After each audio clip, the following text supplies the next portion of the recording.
Hindi mo kailangan magpa-ERIG vaccine. Hindi mo kailangan magpa-ERIG, hindi mo kailangan magpa-ERIG.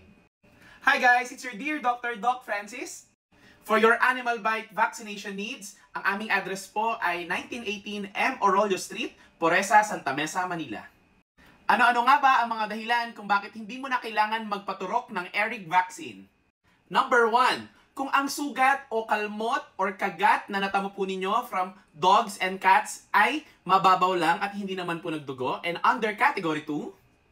Pangalawa, kung ang kalmot or kagat na natamo po ninyo ay hindi naman po tumama sa head and neck area, hindi mo kailangan magpa-ERIG vaccine. At ang ikatlong dahilan na hindi mo na kailangan magpa-ERIG vaccine at mas makakatipid po kayo ay magpaturok po kayo ng pre-exposure prophylaxis vaccines.